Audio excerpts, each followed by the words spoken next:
नमस्कार प्रणाम। हम आप सबके छोट भाई शंभू कुमार समर। तो आज फिर से लेके आ गए हैं एक शानदार मैटर जो अवधेश प्रेमी जी के गाने पे लाए हैं। अवधेश प्रेमी जी का गाना था छोटी छोटी मोटी छोटकी ननदिया नथिया पहने गोले गोल। यही सॉन्ग पे लाए हैं मैं एक शानदार मैटर, औरत की बोल है।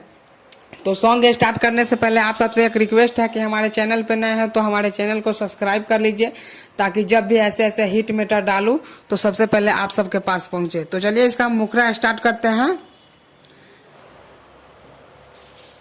नैहर में रही तो मारे यारावा, ससुरा में मारे भातार। नैहर में रही तो मारे यारावा, ससुरा में मारे भातार। भतरा के जाते मारे देवारावा, धरकोता छतिया हमार। नैहर में रही तो मारे यारावा, ससुरा में मारे भातार। नैहर में रही तो मारे यारावा, ससुरा में मारे भातार। तो फ्रेंड, इसका मुखरा कैसा लगा आप सबको? अच्छा लगा तो एक प्यारा सा कमेंट करके बताइए। तो चलिए इसका अंतरा स्टार्ट करते हैं। नैहर में जाइबू ससुरा ना आइबू, मिलल बा मऊगा भतार। चोली के हमारा खोले ना फीता, कैसे के होई सखी प्यार। नैहर में रही तो नैहर में जाइबू ससुरा न आइबू, मिलल बा मऊगा भतार। चोली के हमारा खोले ना फीता, कैसे के होई सखी प्यार।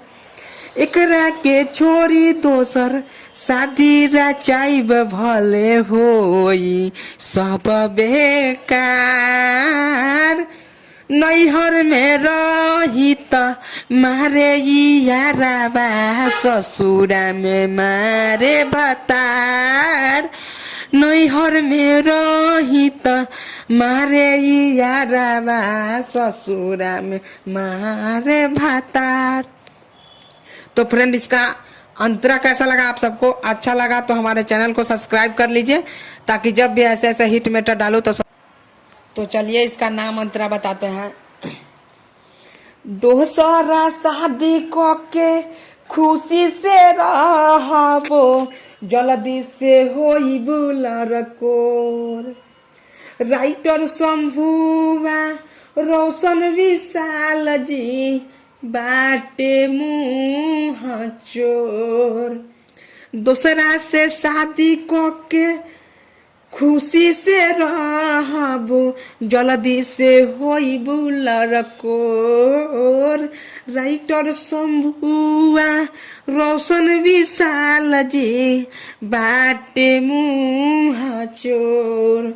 सिंगर प्रभु के साथे जिंदगी बिताई बई है बाटे विचार। नैहर में रही तो मारे यारावा, ससुरा में मारे भातार। नैहर में रही तो मारे यारावा, ससुरा में मारे भातार। भतरा के जाते मारे देवारावा, भतरा के जाते मारे देवारावा, धरकोता छतिया हमार। नैहर में रही तो मारे यारावा, ससुरा में मारे भातार। प्लीज अच्छा लगे तो हमारे चैनल को सब्सक्राइब